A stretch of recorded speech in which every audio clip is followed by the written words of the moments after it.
Hello and welcome back to RailRoads Online. So today we are taking out our first load of steel pipes. We have loaded up 5 of the flat cars with steel pipes through the 48 on there. And this shall be our first run out with the pipes to the, gonna first take it out to the refinery, see if we can get out there. If we can, we'll drop what we can out there and then take the rest out to the oil field is kind of the plan. I mean, I know they are not all going to fit out at the refinery, so we'll just try to see what we can do. Not sure why this light keeps turning itself back on, but it does. Hey, let me back in the cab. Jeez. Alright, little haywire there. So the one thing out here, so with this track, I guess we did turn around and bring it out through the little valley back here behind the ironworks. And I think the one unique thing we did here, as you'll see coming up at the base of the valley, we started with bridge work. And this piece of bridge work is all one continuous spline. The longest spline I've laid in the game or seen in the game by far. So we'll just have to see how stuff goes up. But nothing's really gone up it loaded, so, or with any kind of real weight, so we'll just have to see how it all works out. I'm not sure what the 48's going to do with it. Seems to be doing okay, I guess, but these pipes are definitely heavy, so we'll just have to see. But again, this was one spline. So I know with the bridge work, it appears that you can actually pull them out quite a bit further than you can with regular groundwork splines. This is, like I said, this is the longest spline I've seen in the game, at least that I've seen. You can see where the game started to auto bend it, and it is, straight lines really connected, snap, snap, snap over. It gets to be exaggerated up here at the top, but I'm leaving it that way because that's what the game did on the long spline. So, as you can see right here, and not sure what that is or why that is, but it looks like the train handled it well. So no problems there. That's good to see, especially with this heavy of a load. I mean, if the 48 could run these up here, then that should be a good sign for everything else to come. Because I know the oil loads are pretty heavy, so the idea was to keep it to an easier pull for oil in the future. Alright, so plan is going to always be to bring this up here. We did do a little different with the yard this time. As you can see, we pull way into the back. We will flip that switch. Shoot. I don't have any idea where.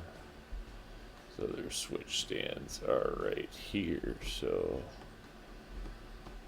that's barrels. That's wood. So it should be that one. And then wait a minute.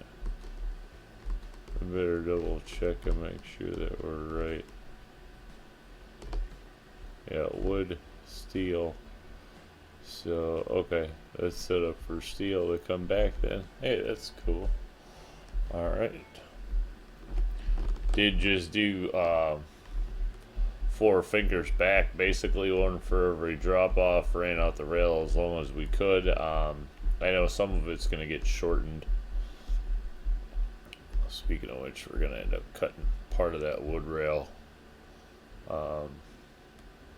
It's kind of actually just showing somebody when it laid it that where the stack comes in, but this will show where the stack of pipe comes in there.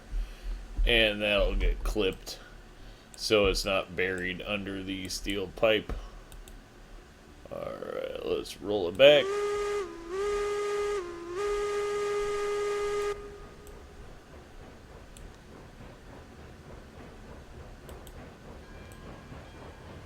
See if we can ding the old bell rolling in the yard.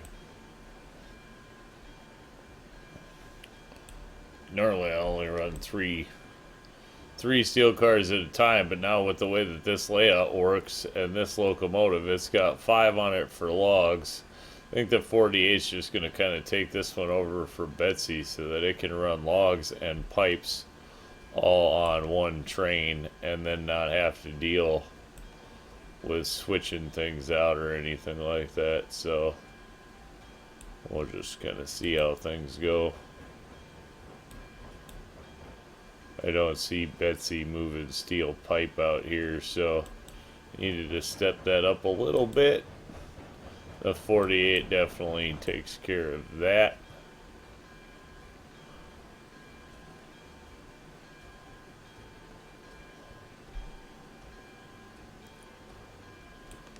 Roll it back nice and slow to the dock. Not exactly sure where we went to with the back end of this. I'm pretty sure it just took it straight back to the drum. Didn't put like a bump stop on it or anything this time.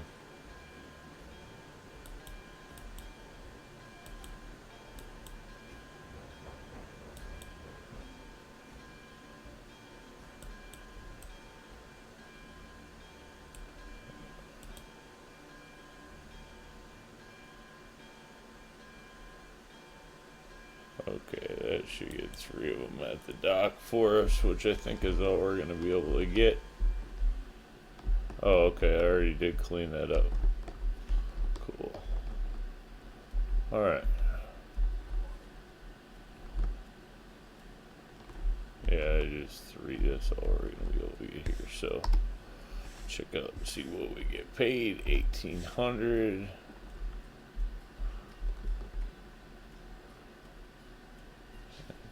200, 300, so like 300-ish a car. So, alright.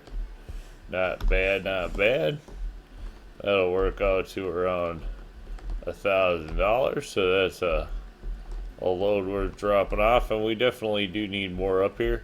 But we also need some out at the out of the oil field. So my thinking is I'm just going to take these two that we'd have to switch around to get out here and just take them out there and drop them off easy peasy.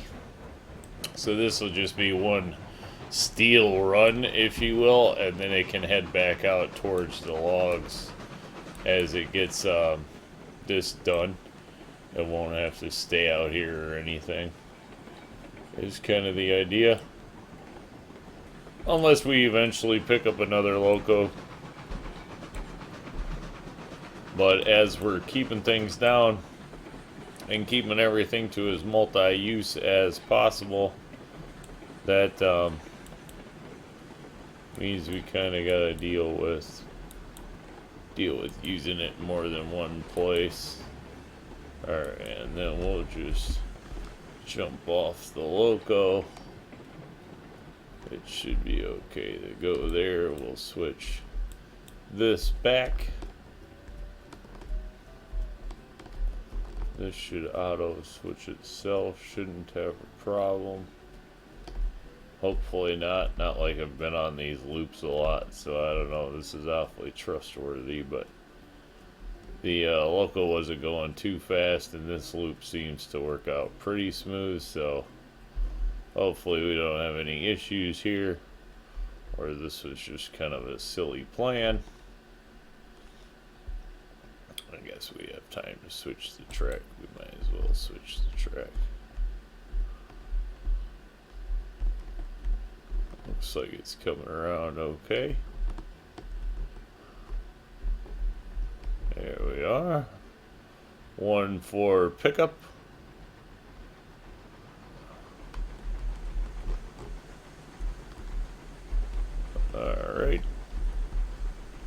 back on board.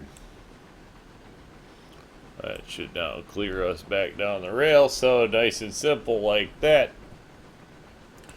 No shunt yard, no shunting, no doubling, no anything really. Just nice and simple. Pull up, back up, turn it around, and get back out of Dodge. And then we'll head down to the old field, oil field, old oil field up here.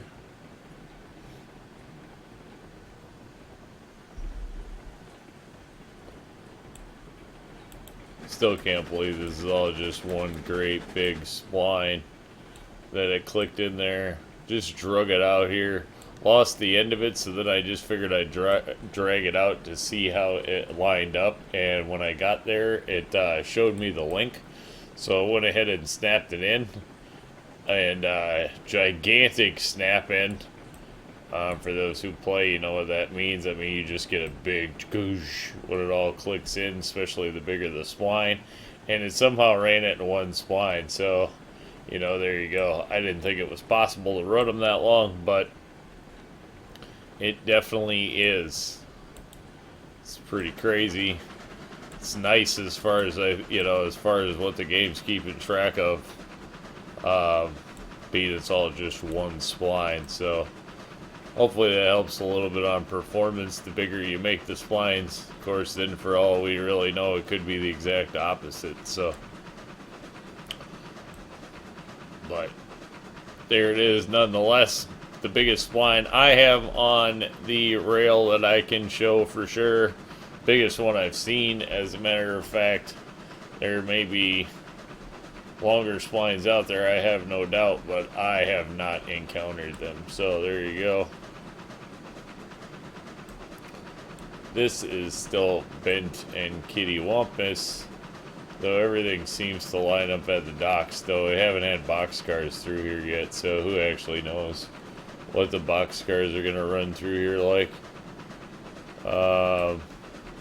Does look like we're going to have to flip the switch. No, wrong switch. That switch should auto flip.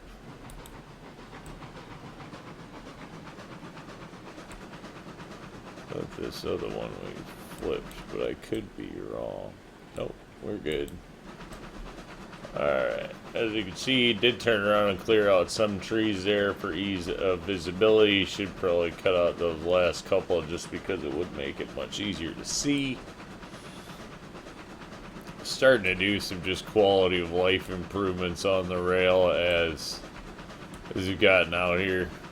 It's hard to step up the loads without doing some of that, you know, tree trimming and getting things out of the way so you can see the loads decent.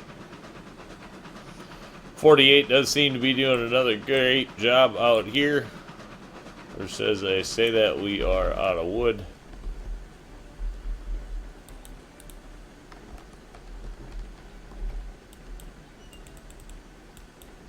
Throw a little bit of wood in there, don't need much probably.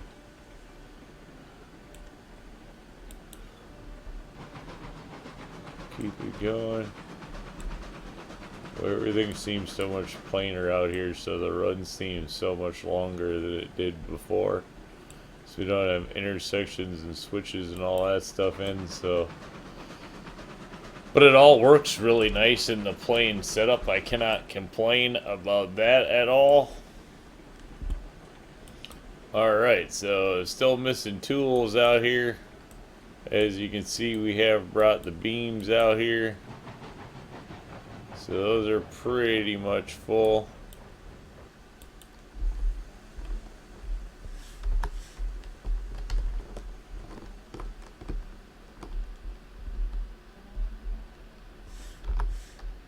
Let's see if we can unload these on the fly. Looking good. Not gonna create any oil just yet, but looking good. 18 pipes, that's 2 full cars, so looks like if we do that twice, both places will actually have some stuff to get going. won't be too bad of a process. I think that'll be what we stick with for steel for now. But there we go, steel run number 1 with the Class 48. I think we'll call that one a win. Say thanks for tuning in. Remember, if you get a chance, like, share, subscribe. Subscriptions are free, but they sure do help the channel. Y'all have a great day.